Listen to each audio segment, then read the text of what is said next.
નમસ્કાર મિત્રો, સ્વાગત છે આજના નવા વિડીયોમાં। જો તમે પણ એક યુટ્યુબર છો અથવા યુટ્યુબર બનવા માંગો છો તો યુટ્યુબ માટે તમારે થંબનેલ બનાવવું તો જરૂરી જ છે। તો આજના વિડીયોમાં હું મારા જેવું થંબનેલ બનાવતા શીખવાડવાનો છું। અને હા, જ્યાં સુધી તમે સારું થંબનેલ નહીં બનાવો ત્યાં સુધી તમારા વિડીયોમાં વ્યૂઝ આવવાના જ નથી। તો આજનો વિડીયો પૂરેપૂરું જોજો। આજના વિડીયોમાં સ્ટેપ બાય સ્ટેપ સમજાવીશ કે કેવી રીતે મારા જેવું સેમ ટુ સેમ થંબનેલ બનાવી શકો છો। તો ચાલો હવે જલ્દી વિડીયોને શરૂ કરીએ। સૌથી પહેલાં તમારે PixLab એપને ડાઉનલોડ કરી લેવાની છે। મેં અહીં ડાઉનલોડ કરેલી જ છે। હવે એને ઓપન કરી લેવાની છે। ત્યારે અહીં 3 ડોટ દેખાય છે, ત્યાં ક્લિક કરીને અહીંયા ઇમેજ સાઇઝવાળું ઓપ્શન છે ત્યાં ક્લિક કરવાનું છે। હવે અહીં કસ્ટમ લખેલું છે ત્યાં ક્લિક કરી અને અહીં લખેલું છે યુટ્યુબ થંબનેલ, અહીં ક્લિક કરીને ઓકે કરી દેવાનું છે। અહીંથી તમારે પ્લસવાળું જે આઇકન છે ત્યાં ક્લિક કરવાનું છે। અહીંથી તમારે જે પાછળનું બેકગ્રાઉન્ડ જેવું રાખવું હોય એવું લઈ રહેવાનું છે। હું અહીં એક બેકગ્રાઉન્ડ લઉં છું।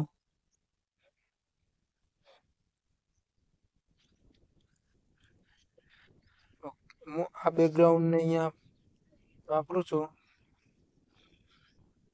અહીંયાની સાઈઝ મોટી કરી લેવાની છે। હવે આને અહીંયાથી લોક કરી લેવાનું છે।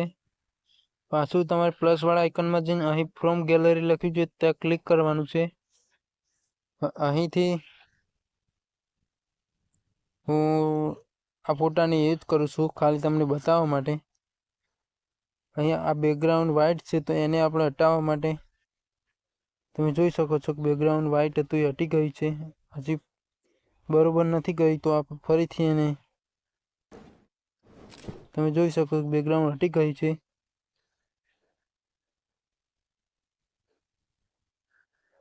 એને આવી રીતે સેટ કરી દેવાનું છે। હવે અહીં આને પણ લોક કરી લેવાનું છે। હવે તમારે આવા બે PNG ડાઉનલોડ કરી લેવાના છે। એ હું તમને બતાવીશ કે ક્યાંથી ડાઉનલોડ કરવાના છે। આને પણ આપણે રિમૂવ કરી દેવાનું છે પાછળનું બેકગ્રાઉન્ડ।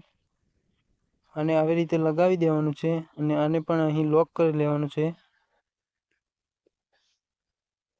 હવે એક બીજું PNG લેવાનું છે, એનું પણ બેકગ્રાઉન્ડ હટાવી લેવાનું છે। આને પણ આવી રીતે અહીં લગાવી દેવાનું છે અને આને પણ લોક કરી લેવાનું। અહીંયા તમારે જે લખવાનું એ લખી લેવાનું છે। હું અહીં લખી લઉં છું કે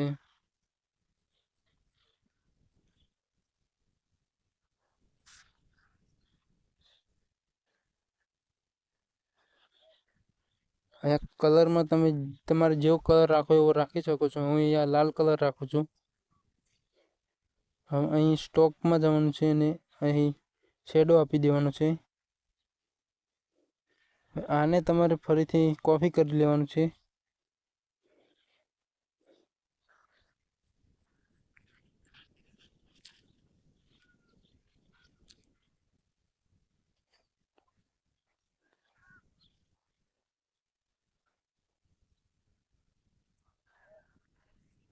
આનો કલર પણ હું થોડુંક ચેન્જ કરી લઉં।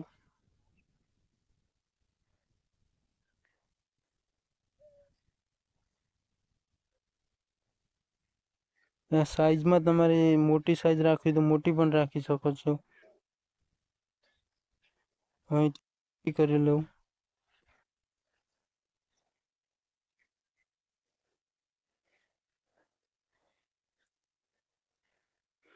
આ બધાને અહીંથી લોક કરી લો।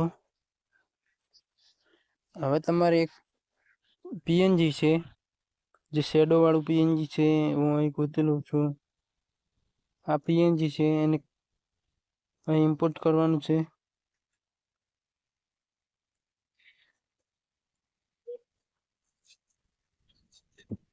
આવી રીતે તમારે કરી દેવાનું છે। આને આવી રીતે લગાવવાનું છે।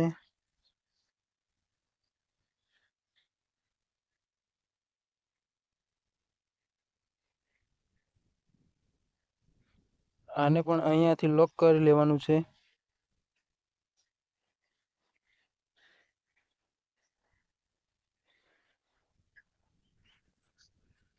હવે તમારે અહીં વધારે જે લખવું હોય તો અહીં તમે આને નાનું કરીને અહીંયા તમે લખી શકો છો। મેં ખાલી તમને બતાવવા માટે જ લખ્યું છે। અહીં તમારે જે વધારે લખવું હોય તો તમે લખી શકો છો. તો આવી રીતે તમે થંબનેલ બનાવી શકો છો. અને સેવ કરવા માટે અહીં સેવ ઇમેજ છે તે ક્લિક કરી અહીં અલ્ટ્રા કરી દેવાનું છે અને સેવ ટુ ગેલેરીમાં ક્લિક કરી લેવાનું છે. આ ઇમેજ તમારી ગેલેરીમાં સેવ થઈ જશે. તો મિત્રો હવે વાત કરીએ કે આ પીએનજી ડાઉનલોડ ક્યાંથી કરવા. તો અહીં એક એપ છે પિન્ટરેસ્ટ, તમારે ડાઉનલોડ કરી લેવાની છે એપને. અહીં આપને ઓપન કરી રહ્યો છું. અહીં તમારે સર્ચ કરવાનું છે પ્રિન્ટ બ્રશ, આટલું તમારે સર્ચ કરવાનું છે. તો અહીં ઘણા બધા એવા પીએનજી આવી જશે, જેમ કે આ છે. અને અહીંયા ક્લિક કરું છું.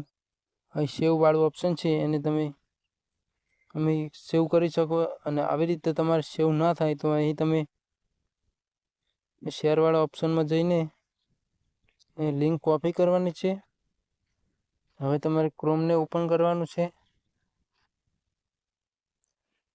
બસ ડાયરેક્ટ અહીંયા લિંક પેસ્ટ કરી લેવાની છે.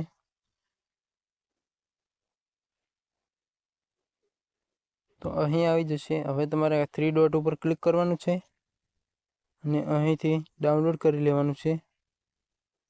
અહીં તમારી ઇમેજ ડાઉનલોડ થઈ જશે. અહીં ઘણા બધા એવા છે, તમે ડાઉનલોડ કરી શકો છો પીએનજી. તો મિત્રો વિડીયો ગમ્યો હોય તો લાઈક કરજો, શેર કરજો અને આવા નવા વિડીયો માટે આપણી ચેનલને સબસ્ક્રાઈબર કરવા ના ભૂલતા.